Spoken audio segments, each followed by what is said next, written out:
بسم اللہ الرحمن الرحیم۔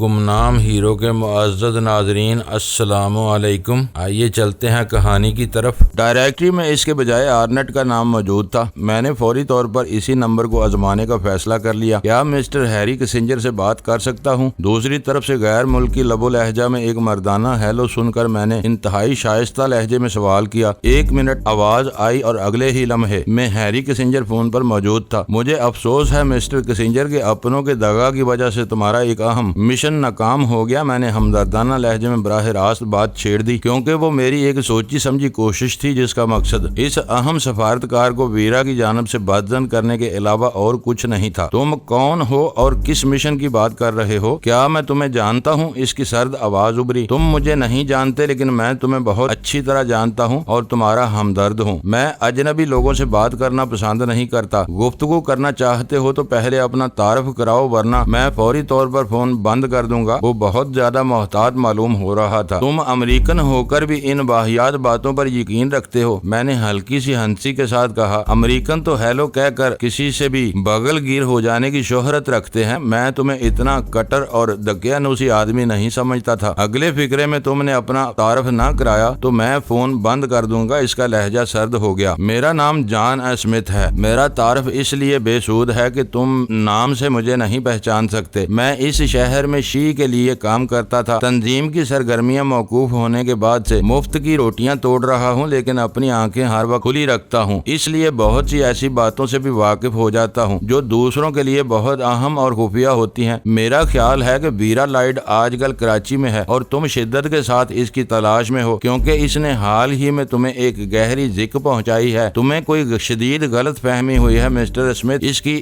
آواز جذبات سے یکسر آری ہو گئی۔ اگر تم دوست ہی ہو تو میرے دفتر میں آ کر مجھ سے مل سکتے ہو۔ میں تمہاری غلط فہمی دور کرنے کی کوشش کروں گا۔ میں اپنی بعض مجبوریوں کی وجہ سے تمہارے سامنے آنے سے قاصر ہوں، لیکن تمہیں یہ ضرور بتانا چاہتا ہوں کہ ویرا تم سے ہونے والی گفتگو کا ایک لفظ بھی ریکارڈ نہیں کر سکی تھی۔ اس کی دھمکی بالکل کھوکھلی تھی۔ حقیقت یہ ہے کہ الحدید والے مشن کی تباہی میں اسی کا دماغ کار فرما تھا۔ اس کے ایک گہرے سانس کی آواز آئی، پھر وہ بولا، تمہاری باتیں دلچسپ ہیں۔ معلوم ہوتا ہے کہ تمہارا ویرا نامی عورت سے کوئی کھٹ پٹ ہو گئی ہے اور تم اس سے بدلہ لینے کے لیے مجھے استعمال کرنا چاہ رہے ہو۔ اس نے ویرا سے اپنی کسی بھی شناسائی کے اظہار سے بچتے ہوئے محتاط الفاظ میں کہا، لیکن میں دوسروں کے پھٹے میں ٹانگ اڑانے کا قائل نہیں ہوں۔ ہماری سفارتی ذمہ داریاں ہمیں ایک حد سے آگے جانے کی اجازت نہیں دیتی۔ وہ اپنی پوزیشن صاف کرتا جا رہا تھا، لیکن اسی کے ساتھ اس نے فون بھی بند نہیں کیا تھا، جس کا مطلب تھا کہ وہ میری زبان سے انکشافات سننا چاہتا تھا۔ تمہیں اس سے خوفزدہ ہونے کی ضرورت نہیں۔ وہ تمہارا بال بھی بیکا نہیں کر سکتی۔ اس نے تمہاری دسترس سے خوفزدہ ہو کر اپنے جسم سے چپ نکلوا دیا ہے، لیکن وہ ابھی تک اسی شہر میں ہے۔ تم کوشش کرو تو تمہارے شکاری کتے اب بھی اس کو تلاش کر سکتے ہیں۔ میں سوچوں گا کہ تمہاری ان باتوں کا میری ذات اور ہمارے سرکاری مفادات سے کیا تعلق ہے۔ اگر تم اپنے دل کی بڑاس نکال چکے ہو تو میں اب ریسیور رکھ دوں۔ اس بار وہ کوئی خطرہ مول لینے کے لیے تیار نہیں تھا۔ ہو سکتا ہے کہ وہ میری اس فون کال کو بھی ویرا کی کوئی چال سمجھ رہا ہو۔ پچھلی بار ذہنی دباؤ کے عالم میں مجھے ملا سرکار سمجھ کر وہ ایک سنگین غلطی کر چکا تھا۔ اس نے مجھ سے ایسی باتیں کی تھیں جن کا انکشاف اس کی زندگی تباہ کر سکتا تھا۔ پھر اس کی اسی غیر محتاط گفتگو کے حوالے سے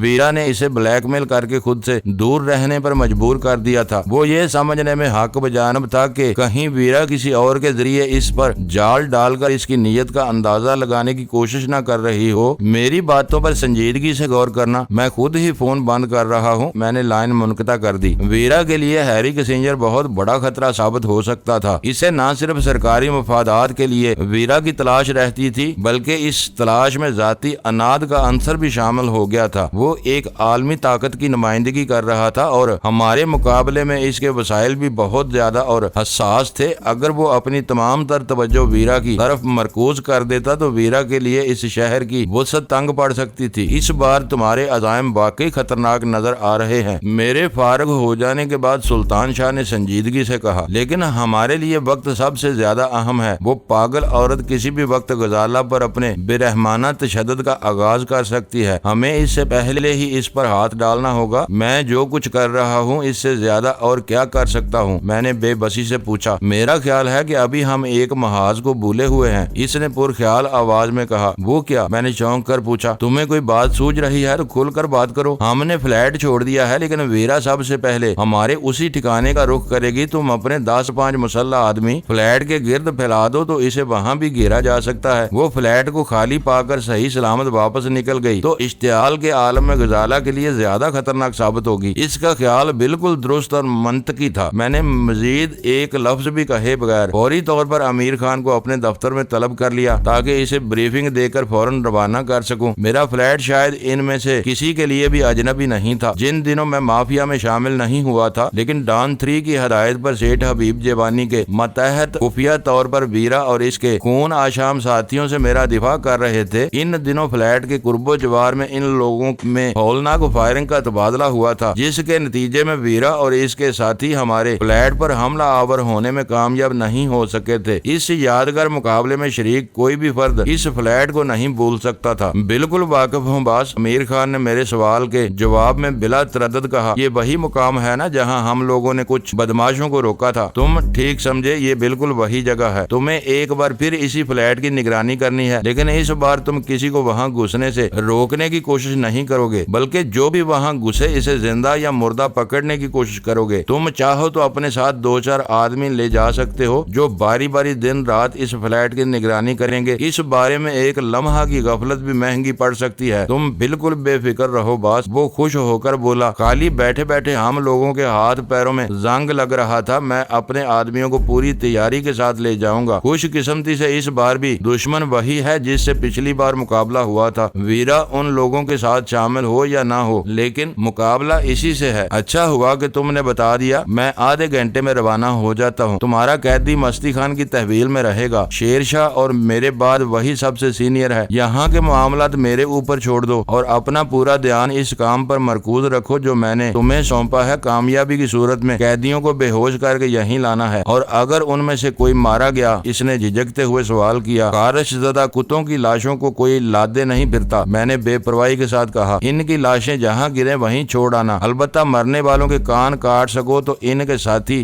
دہشت زدہ ہو جائیں گے۔ کیا یہ ہماری کوئی نئی پہچان ہے کہ ہم اپنے مردہ دشمنوں کے کان کاٹ لیا کرتے ہیں؟ امیر خان، تم بہت زیادہ بولتے ہو، میں نے اسے گھورتے ہوئے سرد لہجے میں کہا۔ معلوم ہوتا ہے کہ آدھا گھنٹہ تو تم یہیں باتوں میں گزار دو گے۔ معافی چاہتا ہوں باس۔ وہ بکھلا کر معافی مانگتا ہوا میرے دفتر سے باہر چلا گیا۔ یہ تم نے بہت اچھا کیا۔ اس کے چلے جانے کے بعد سلطان شاہ نے تعریفی لہجے میں کہا، میرا خیال ہے کہ اب ویرا کے گرد تمہارا گھیرا خاصا تنگ ہو گیا ہے۔ تم بھی ضرورت سے زیادہ بولنے لگے ہو۔ میں نے خشک لہجے میں کہا، ہو سکتا ہے کہ ہماری یہ کاروائی پس مرگ و ویلا ثابت ہو اور وہ فلیٹ کو تہس نہس کر کے واپس جا چکی ہو۔ تمہیں یہ تجویز پہلے کیوں نہیں سوجی تھی؟ تمہارا مطلب ہے کہ دیر سے ذہن میں آنے والی اچھی بات کو پی جانا چاہیے؟ وہ تیوریاں چڑھا کر بولا۔ میں بے اختیار مسکرا دیا، کیونکہ میرا مقصد اسے پھٹکارنا نہیں تھا، بلکہ میں اسے چھیڑ کر اپنے اعصاب کا بوجھل پن دور کرنے کی کوشش کرنی چاہ رہا تھا۔ ہمیں دیر نہیں ہوئی ہے۔ قدرے توقف کے بعد سلطان شاہ سنجیدگی سے بولا، پیشہ ور مجرم ایسی وارداتوں کے لیے رات کے اندھیرے کا سہارا لیتے ہیں۔ میرا خیال ہے کہ ویرا سورج غروب ہونے سے پہلے کوئی خطرہ مول نہیں لے گی۔ وہ ایسے معاملات میں وقت اور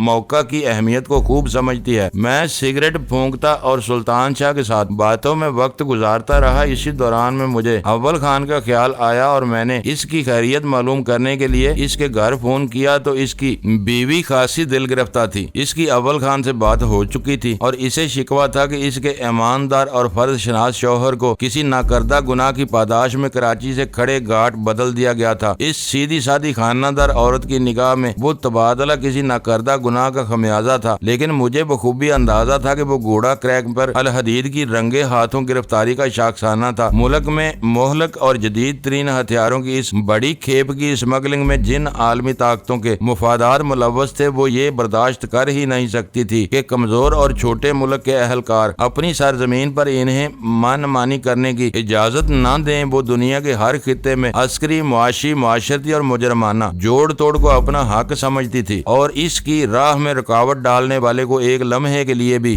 برداشت نہیں کر سکتی تھی۔ الحدید والے منصوبہ کی ناکامی سے ان کے یہاں یقیناً صف ماتم بچھ گئی ہوگی اور انہوں نے غضبناک ہو کر ان عناصر کے سروں کا مطالبہ کر دیا ہوگا جو ان کے عزائم کو ملیا میٹ کرنے پر تلے ہوئے تھے۔ قابل غور بات یہ تھی کہ ایسا شدید سیاسی دباؤ سرکاری سطح پر ہی ڈالا جانا ممکن تھا، جبکہ دوسری طرف الحدید والا قصہ ہر اعتبار سے غیر قانونی اور غیر اخلاقی تھا۔ اس حوالے سے کسی بھی برہمی کے اظہار کا مطلب یہ ہوتا کہ متعلقہ ملک اس گھناؤنے جرم کے سلسلے میں پوری ذمہ داری قبول کر لیتا، جو ہر اعتبار سے ایک مشکل اور ناقابل فہم بات تھی، مگر حالات سے ظاہر ہو رہا تھا کہ کوئی درمیانی راہ نکال کر متعلقہ بڑی طاقت نے کھل کر اپنی ناپسندیدگی کا اظہار کر دیا تھا اور حکام کو ایسی مشکل میں ڈال دیا تھا کہ ان کے لیے اس شکایت کا ازالہ کرنے کے علاوہ کوئی اور راہ باقی نہیں رہی تھی۔ انہوں نے اپنے قومی ترین دوست کی خوشنودی حاصل کرنے کے لیے اول خان کو قربانی کا بکرا بنایا تھا اور اس آپریشن کی کامیابی کا توق اس کے گلے میں ڈال دیا تھا۔ اس طرح عام حالات میں سرخ روئی اور فخر کا باعث بننے والی اس کارکردگی کو ملامت میں تبدیل کر دیا گیا تھا۔ مجھے حیرت یہ تھی کہ کسی گمنام اور نکھٹو افسر کو کامیابی کا بکرا بنا کر غیر ملکی دوستوں کو خوش کرنے کی کوشش کے بجائے اسپیشل ٹاسک فورس جیسے اہم ترین اور خفیہ ادارے کے اس قابل اہلکار ہی کو نشانہ بنایا گیا تھا جو الحدید کے معاملے میں واقعی پیش رہا تھا، جبکہ سرکاری طور پر بھی کبھی بھی یہ تسلیم نہیں کیا گیا تھا کہ اسپیشل ٹاسک فورس کا کسی سرکاری، نیم سرکاری یا سرکاری سرپرستی میں چلنے والی کسی ادارے سے کوئی تعلق تھا۔ اسے ہمیشہ ایک ایسے گروپ کے طور پر پیش کیا گیا تھا جو سرکاری اثر و نفوذ سے ماورا رہ کر کٹر قومی پرستانہ کردار ادا کر رہا تھا اور اپنے مقاصد کے حصول کے لیے مجرمانہ کارروائیوں سے بھی گریز نہیں کرتا تھا۔ یہ بات بھی مجھے اپنے طور پر معلوم ہوئی تھی، ورنہ مقامی پریس میں کبھی ایس ٹی ایف کا نام سامنے نہیں آیا تھا۔ اول خان جیسے اہم کردار کی سزا یابی سے صرف ایک ہی بات سامنے آتی تھی کہ ہیری کسنجر کے آقا نہ صرف اسپیشل ٹاسک فورس کے وجود کے بارے میں پوری یقین تھے، بلکہ اس تنظیم کے اہم ارکان کی انفرادی کارکردگی سے بھی باخبر رہتے تھے۔ یہ اور بات تھی کہ جب تک ان کے مفادات کو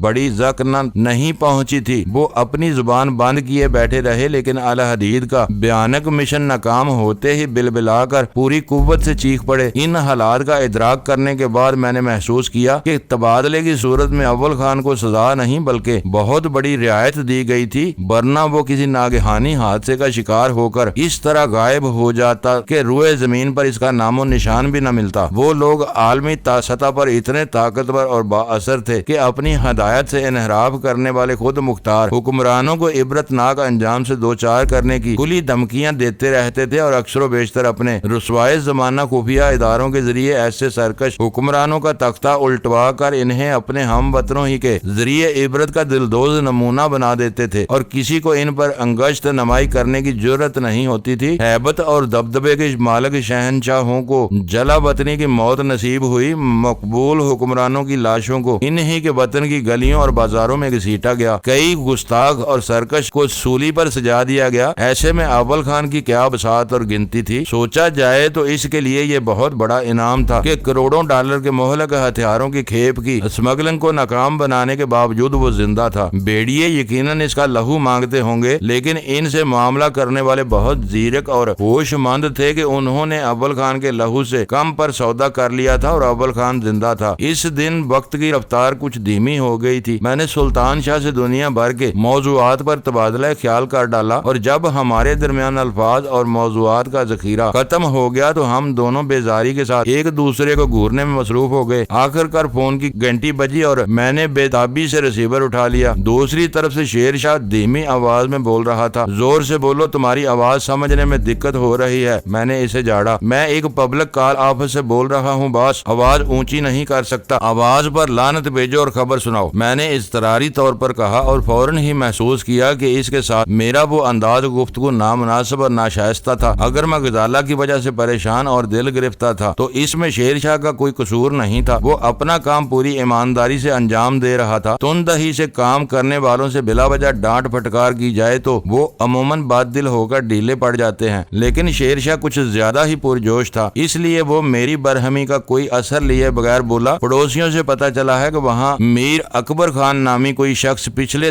10-12 سال سے رہتا چلا آ رہا ہے۔ وہ مجرد اور علیحدگی پسند ہے، پڑوسیوں سے اس کا میل جول رسمی سلام دعا سے زیادہ نہیں ہے۔ اس طرح اس کے یہاں آنے جانے والوں کی تعداد بھی نہ ہونے کے برابر ہے۔ خاص طور پر اس کے گھر میں کبھی بھی کسی عورت کو آتے جاتے ہوئے نہیں دیکھا گیا۔ وہ ایک ملازم کے ساتھ رہتا ہے۔ اکبر کا نام سنتے ہی میرا دل زور سے دھڑکا تھا۔ شیر شاہ کی حاصل کی ہوئی معلومات بات قابل قدر تھی۔ یہ یقین ہو جانے کے بعد کہ شیخ آئمن اسی مکان میں مقیم تھا، میرے لیے اپنی بے چینی پر قابو پانا دشوار ہو گیا اور میں نے اس کی بات کاٹ کر پوچھا، یہ بتاؤ کہ اس مکان میں داخل ہونے کے کیا امکانات ہیں؟ وہ 1000 گز کے رقبے پر 4 دیواری سے گھرا ہوا ایک بنگلہ ہے، جس کے ایک طرف خالی پلاٹ پر غلاظت اور ملبے کا ڈھیر مدتوں سے پڑا ہوا ہے۔ لیکن تم نے ابھی میری پوری بات نہیں سنی، بات جلدی پوری کرو۔ میں نے اضطراری طور پر لقمہ دیا۔ عورتوں کے بارے میں پڑوسیوں سے ملنے والی معلومات کے باوجود یہ بات حیرت ناک ہے کہ میر اکبر خان کے مکان میں کم از کم ایک عورت موجود ہے۔ اس کی دھیمی آواز سننی مشکل ہو گئی۔ یہ تم کیسے کہہ سکتے ہو؟ میرے دل میں شیر شاہ کے لیے یک بیک عزت کے جذبات امڈ آئے۔ روشنیاں جلنے کے بعد میں نے پہلی منزل کی کھڑکیوں پر پڑے ہوئے پردوں کے پیچھے 2 بار ایک عورت کا متحرک سایہ دیکھا ہے، قیدی معلوم ہوتی ہے۔ اس کے پے در پہ انکشافات میرے دوران خون تیز کرتے جا رہے تھے۔ دونوں بار وہ اکیلی ہی تھی اور اس کی چال میں کوئی لغزش تھی نہ لڑکھڑاہٹ۔ اس کے ساتھ کوئی دوسرا تھا نہ کوئی، کم از کم پردے پر اس کا سایہ نظر نہیں آ رہا تھا۔ مگر تم یہ کیوں پوچھ رہے ہو؟ میرے لیے یہ جاننا بہت ضروری ہے شیرشاہ، میں نے اپنے الفاظ پر زور دے کر کہا۔ تم فوراً وہیں واپس جاؤ، ایسا نہ ہو کہ تمہاری لا علمی میں عورت کو وہاں سے نکال دیا جائے۔ میں تاجے کو ساتھ لے آیا تھا، میری غیر حاضری میں وہ چیل کی طرح اس گھر میں آنکھ لگائے بیٹھا ہوا ہوگا۔ اب ہمارے لیے کیا حکم ہے؟ باہر رکیں یا رات کو اندر گھس جائیں؟ فی الحال باہر رکو، میں جلد از جلد وہاں پہنچ رہا ہوں۔ میں نے کہا، شارع فیصل والی سروس لائن پر تاجا تمہارا انتظار کرے گا، وہی تمہیں بتا دے گا کہ میں کہاں بیٹھا ہوا ملوں گا۔ شاید تم کو اپنی گاڑی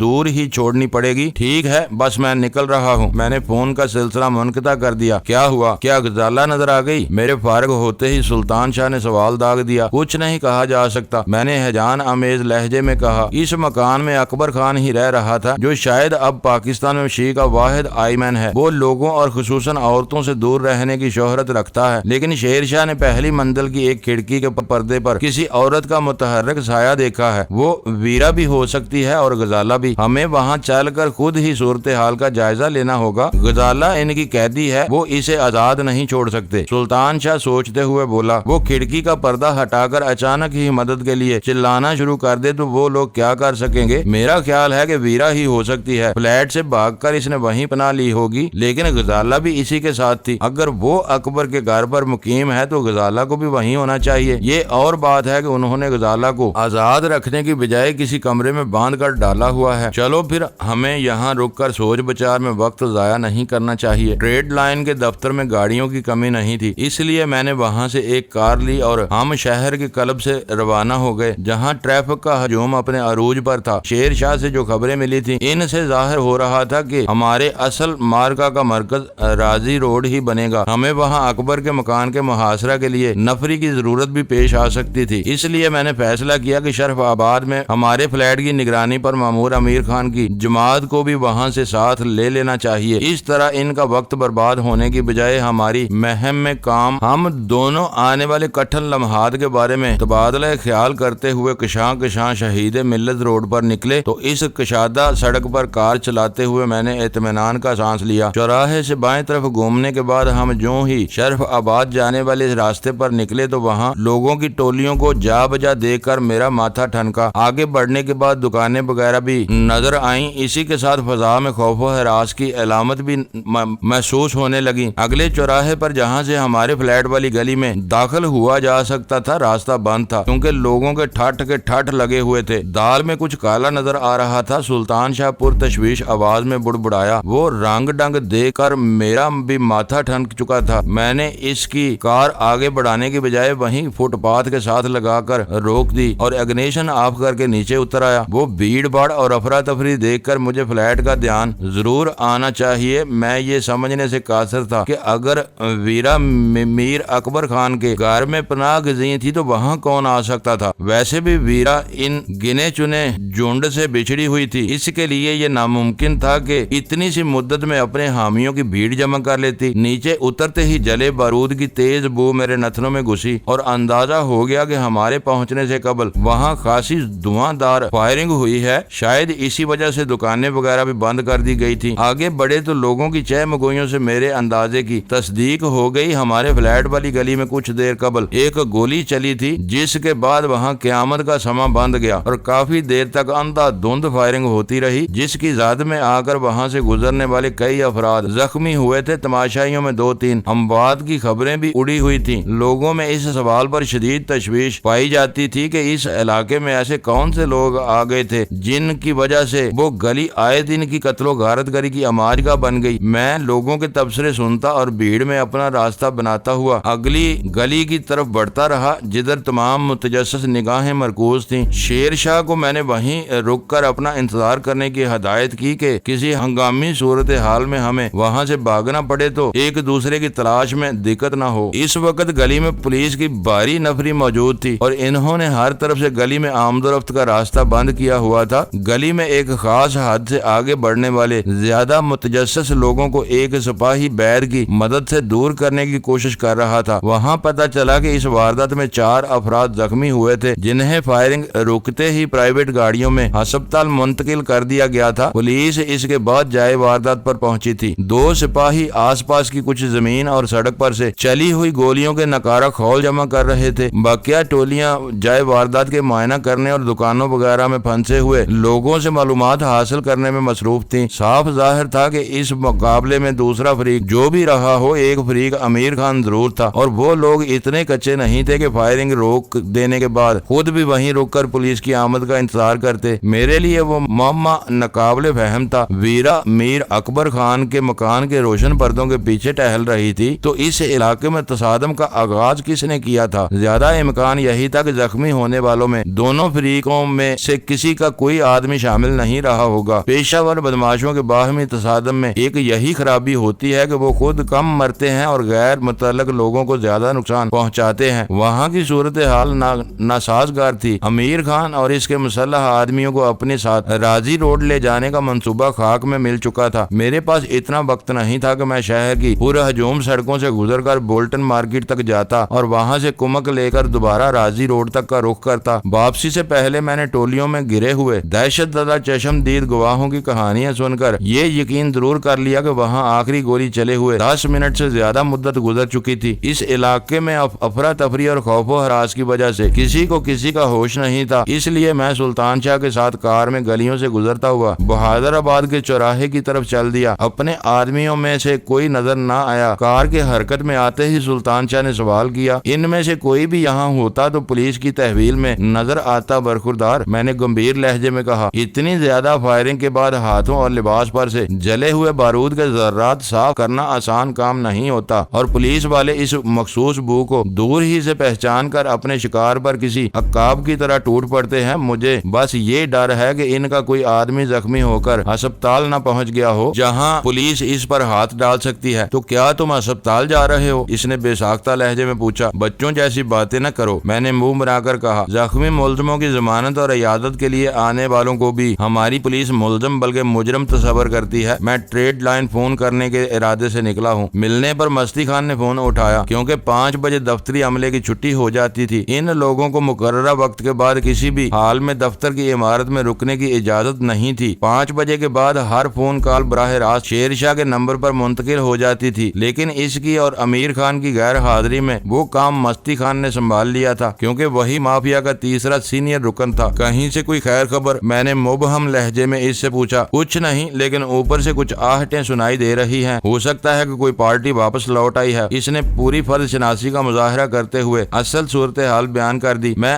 آنے والوں میں سے کسی سے بات کرنی چاہتا ہوں، میں نے کن آنکھیوں سے اپنے قرب و جوار کا جائزہ لیتے ہوئے کہا۔ وہ جو بھی ہو اسے اتنا ضرور بتا دینا کہ میں پبلک کال آفس سے بول رہا ہوں، میں ابھی 1 سیکنڈ میں واپس آتا ہوں۔ وہ شاید ریسیور رکھ کر اوپر دوڑ گیا۔ چند ثانیوں بعد مجھے ریسیور پر امیر خان کی ہانپتی ہوئی آواز سنائی دی۔ آج سب کچھ چوپٹ ہوتے ہوتے رہ گیا باس، ہمیں بہت بڑی چوٹ دی گئی ہے، لیکن خدا کا شکر ہے کہ ہم سب کسی ٹوٹ پھوٹ کے بغیر واپس لوٹ آنے میں کامیاب ہو گئے۔ میرا خیال ہے کہ وہ مرا نہیں تو بری طرح زخمی ضرور ہو گیا ہے۔ کس کی بات کر رہے ہو؟ میں نے گراتے ہوئے پوچھا۔ مختصر الفاظ میں کھل کر بات کرو، میں ایک PCO سے بول رہا ہوں جہاں کچھ اور لوگ بھی موجود ہیں۔ وہ شاید ایک ہی آدمی تھا، اس نے کسی کا نشانہ لیے بغیر ایک ستون کی آڑ سے فائر کیا تھا اور میرے تمام آدمیوں نے بیک وقت گولیاں چلانی شروع کر دی۔ وہ شاید اوپر سے بھاگتا ہوا فون تک آیا تھا کیونکہ اس کا سانس چڑھا ہوا تھا۔ کافی دیر تک ہمیں اندازہ ہی نہیں ہو سکا کہ ہم سب ایک دوسرے کی فائرنگ سے بدک کر گولیاں چلا چلا رہے تھے اور ہمارے سامنے کوئی حریف نہیں تھا۔ پہلی گولی چلانے والا اگلے ہی لمحے میں چیخ مار کر سڑک پر آ گرا تھا۔ کافی راؤنڈ ضائع کرنے کے بعد مجھے ہوش آیا کہ ہم لوگ بلا وجہ اپنا میگزین برباد کر رہے تھے۔ اگر ہمیں فرار کا فیصلہ کرنے میں ذرا بھی تاخیر ہو جاتی تو آج ہم اسی گلی میں پھنس کر رہ جاتے، کیونکہ علاقے کے لوگوں نے ہمت کر کے میزیں، کرسیاں، ڈرم اور بوتلوں کے خالی کریٹ پھینک کر فرار کے سارے راستے مسدود کرنے شروع کر دیے تھے۔ میرا خیال ہے کہ تم سب کو آرام کی ضرورت ہے، میں نے دانت پیستے ہوئے کہا۔ اپنا کام میں خود ہی دیکھ لوں گا۔ میں نے غصہ سے فون بند کیا اور کال کے پیسے ادا کر کے باہر آ گیا۔ حرام زادے! کار چلاتے ہوئے میں غصے میں غیر ارادی طور پر بڑبڑایا تو سلطان شاہ چونک پڑا۔ کیا ہوا؟ خیریت تو ہے؟ اس نے بہت سنبھل کر پوچھا تھا۔ میں نے اسے امیر خان والی جماعت کی احمقانہ حرکت سے آگاہ کرتے ہوئے کہا، ان الو کے پٹھوں نے سارا کام بگاڑ دیا۔ بیرا ہمیں چوٹ دینے میں کامیاب ہو گئی۔ امیر خان اور اس کے آدمیوں کی حماقت سے قطع نظر اس واقعہ میں ویرا کی کامیابی کا کون سا پہلو ہے؟ میں اسے اچھی طرح جانتا ہوں اور وہ میری رگ رگ سے واقف ہے۔ اس نے فون کر کے چیک کر لیا ہوگا کہ فلیٹ ویران پڑا ہوا ہے اور وہ سمجھ گئی ہوگی کہ میں نے مردہ بلی اور پچکے ہوئے ٹائر دیکھنے کے بعد وہاں سے نکل کر اس کے لیے جال پھیلانے کی کوشش کی ہوگی۔ اس جال کا سراغ لگانے کے لیے اس نے کسی لفنگے کو تھوڑی سی رقم کا لالچ دے کر اس علاقے میں ہوائی فائر کرنے پر مأمور کیا ہوگا اور امیر خان کے آدمی اسے حملے کا آغاز سمجھ کر اندھا دھند گولیاں چلانے لگے۔ معلوم ہوتا ہے کہ ان سب کی کھوپڑیوں پر برف جمی ہوئی ہے۔ تمہارے خیال میں انہیں اگلے فائر کا انتظار کرنا چاہیے تھا؟ اس نے معصومیت سے پوچھا۔ یہ سب ناقص منصوبہ بندی کا فطور ہے سلطان صاحب، میں نے تاؤ میں آ کر کہا۔ پہلے فائر کے جواب میں صرف ایک فائر ہونا چاہیے تھا۔ ان میں سے کسی کو معلوم نہیں تھا کہ پہلا فائر کون کرے گا اور